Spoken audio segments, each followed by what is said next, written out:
The cabin groaned against the Pacific Northwest storm as Marcus Chon sat before his dying fire, nursing his third whiskey of the evening. 5 years of self-imposed exile had taught him that storms like this brought nothing but trouble fallen. Trees, power outages, and memories he'd rather keep buried. As a former child psychologist, he'd seen enough broken minds to shatter his own faith in healing. The crash came at 2:47 a.m., a sound like thunder splitting the earth. Marcus grabbed his flashlight and rain jacket, cursing his conscience as he trudged through the forest. He'd found plenty of wreckage over the years, small planes mostly, their pilots victims of the mountain's unforgiving weather. But this was different. The metal wasn't aluminum or steel. It seemed to shimmer with an inner light, pulsing weakly like a dying heartbeat. Inside the twisted wreckage, he found her. The child couldn't have been more than 8, with dark hair, matted against pale skin and eyes that held depths no human child should possess. She was unconscious, but breathing, her small body curled protectively around what looked like a crystalline device. As Marcus reached for her, the device flared, and suddenly his mind exploded with sensation, fear, loneliness, desperate hope, and underneath it all, an alien sadness that brought him to his knees. "Jesus," he whispered, recognizing the telltale signs of severe trauma in her posture, even while unconscious. Every instinct screamed that this child was different, dangerous even, but his training kicked in. Trauma was trauma, regardless of species. He carried her back to the cabin, noting how she seemed to weigh almost nothing and how her skin felt fever-hot despite the cold rain. As he laid her on his couch, she stirred, revealing eyes that shifted, color like oil on water. When she looked at him, Marcus felt another wave of emotion, not his own, but hers. Terror, confusion, and then something that nearly broke his heart. Desperate, fragile hope. "Safe," she whispered in accented English, and Marcus realized this was only the beginning. Outside, the storm raged on, but inside his cabin, everything had changed. The lonely hermit and the alien child stared at each other across a gulf of species and circumstance, neither knowing that their meeting would reshape the definition of family itself. 3 weeks passed before they came. Marcus had learned the child's name was Zara, though she spoke little and ate less. Her empathic abilities were overwhelming. She absorbed the emotions of every living thing around her, from his own carefully controlled anxiety to the simple contentment of forest creatures. He'd fashioned makeshift mental exercises based on his old therapy techniques, teaching her to build walls around her consciousness. "Feel only what's yours," he'd tell her during their morning sessions, watching as she struggled to separate her emotions from his.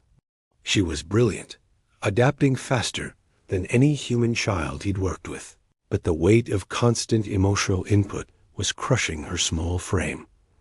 The first sign of trouble came when the ravens disappeared. Marcus had lived here long enough to know the forest's rhythms, and when the usually chatty birds fell silent, something was wrong. Zara felt it too, her newly learned control cracking as waves of animal fear washed over her. "They're coming," she whispered, pressing the crystal device against her chest. "The purifiers. They want to fix me." Marcus felt his blood chill. "Fix you how?" "They say I'm broken. Half human, half Cathari. An abomination." Her young voice carried the weight of species-wide rejection. "They killed my father for loving. My mother. Now they want to kill me for existing." That night, Marcus caught the first glimpse of their pursuers through his binoculars. They weren't entirely human, too tall, too graceful, with movements that seemed to flow like liquid mercury. But they carried human weapons and wore tactical gear, suggesting an uncomfortable alliance between species. Government black ops, he realized, working with alien extremists. As dawn broke, Marcus made his choice. He'd failed too many children. In his previous life, watched as bureaucracy and broken systems crushed young spirits. Not this time. He packed their supplies, destroyed evidence of their presence, and led Zara deeper into the wilderness he knew better than anyone. For 3 months, they played a deadly game of cat and mouse through the Cascade Mountains. Marcus taught Zara to survive, how to start fires, find water, read weather patterns. In return, she taught him about her abilities, showing him how emotions had color and texture, how fear felt different from anxiety, how love blazed brighter than any star. But the hunters were patient, systematic, and getting closer. Asterisk, the trap was elegant in its simplicity. Marcus woke to find their camp surrounded, red laser dots dancing across his chest like deadly fireflies. Zara sat rigid beside their dead campfire, her empathic abilities overwhelmed by the cold hatred radiating from their captors. Dr. Marcus Chun, the lead hunter, spoke with a voice like grinding stone. Tall and angular, with skin that seemed to absorb light, he was clearly Cathari. Former child psychologist, dismissed for emotional breakdown following the riverside. Elementary incident. You've been harboring fugitive genetic material. She's a child, Marcus said quietly, fighting to keep his voice steady. Whatever you think she is, she's still just a scared kid. She is an impossibility that threatens the purity of both our species. The alien's words carried the weight of absolute conviction. The human authorities have agreed such aberrations must be corrected. Marcus felt Zara's terror spike, her mental walls crumbling under the assault of hostile emotions. The government agents shifted uncomfortably, their own doubts creating an emotional storm that made the girl whimper. This wasn't justice. This was xenophobic murder dressed in official language. There's another way, Marcus said, remembering something Zara had mentioned during their long nights in hiding. The bonding ritual. Your own laws recognize it. The Cathari leader's expression shifted almost imperceptibly. You know nothing of our customs, human. I know that anyone who undergoes the ritual becomes family by choice rather than blood. Unbreakable, untouchable. Marcus met the alien's colorless eyes, even from purifiers. The silence stretched like a held breath. Around them, both human and alien forces waited, weapons trained but uncertain. The bonding ritual was ancient, sacred to Cathari culture. Even extremists hesitated to violate it directly. The process would fundamentally alter your biology, the leader said finally. Create permanent psychic links. Transform you into something neither fully human nor Cathari. You would sacrifice your very species for this abomination. Marcus looked at Zara Small, frightened, carrying the weight of 2 worlds' rejection. In her eyes, he saw every child he'd failed to save, every case where he'd been too late or too powerless. Not this time. She's not an abomination, he said firmly. She's my daughter. The crystal device in Zara's hands began to pulse with brilliant light as Marcus reached for it, knowing that whatever came next would change them both forever. Asterisk. The crystal felt warm in Marcus's hands, almost alive with potential energy. Zara's eyes widened as understanding dawned. He was actually going to do it, undergo a process that would rewrite his fundamental biology for her sake. You don't understand, she whispered. The bond doesn't just change your body. It links our minds, our emotions, forever. You'll feel everything I feel, experience the world as I do. And I'll carry part of you always. Marcus smiled, thinking of all the therapy sessions where he'd helped children process trauma by sharing their emotional burden. That doesn't scare me, Zara. It gives me hope. The Cathari leader watched with obvious fascination as Marcus activated the device. Ancient technology responded to human will, scanning, analyzing, preparing to bridge the gap between species. The process wasn't gentle energy coursed through Marcus's body like liquid fire, rewriting DNA, restructuring neural pathways. creating connections that had never existed before. His vision exploded into impossible colors as Zara's empathic abilities merged with his consciousness. He could suddenly feel the reluctant respect from some of the government agents, the cold fury of the purifiers, the curious wonder radiating from forest creatures drawn by the light show. But strongest of all was Zara's emotion, pure, overwhelming. Love mixed with grief that he was sacrificing so much for her. The transformation took hours. When it was complete, Marcus looked at his hands and saw veins that pulsed with faint bioluminescence. His reflection in a puddle showed eyes that had gained flecks of silver, skin that seemed more translucent. He was still recognizably human, but fundamentally changed. "It is done," the Kethari leader said, his voice carrying new weight. "The bond is complete. By our oldest laws, the child is now under family protection."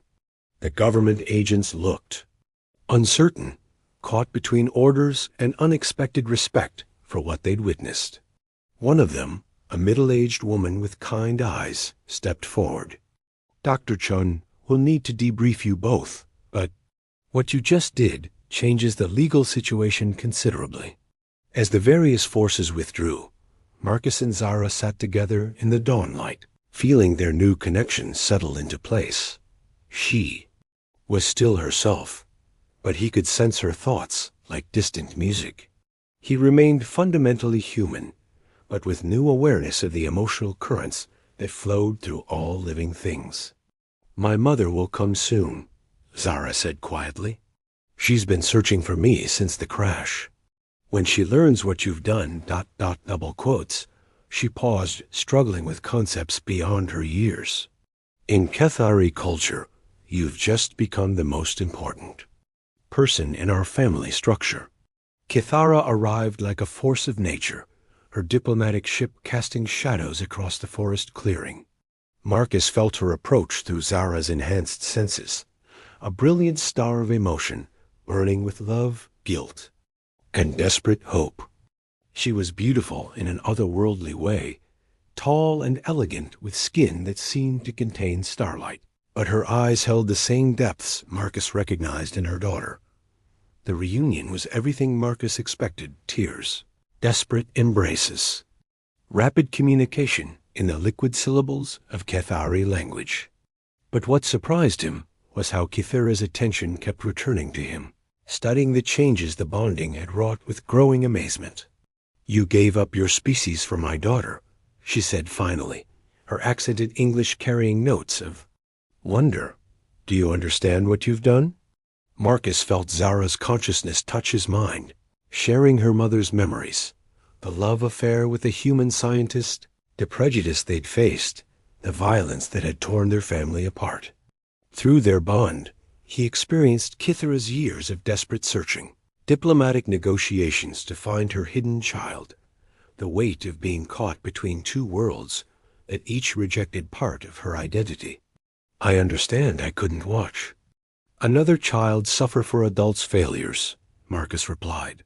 "Your daughter needed protection, and I was in a position to provide it." Kithara's laugh held notes of music Marcus had never heard before. "Protection?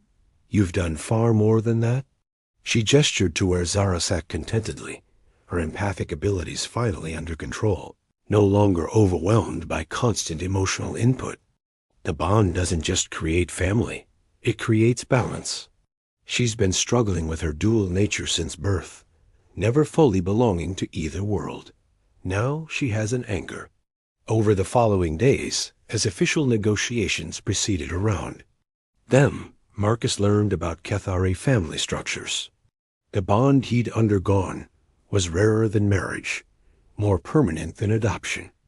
In their culture, he'd become something like a co-parent, sharing equal responsibility for Zara's development and well-being. "I don't want romance," Kithara explained one evening as they watched Zara play with local wildlife, her empathic gifts now bringing joy instead of pain. "I loved my daughter's father, and his death broke something in me that may never heal. But family ... family is different." Family is choice made manifest. As weeks passed, Marcus realized their unusual arrangement was working. Zara thrived under the combination of his therapeutic expertise and her mother's cultural guidance.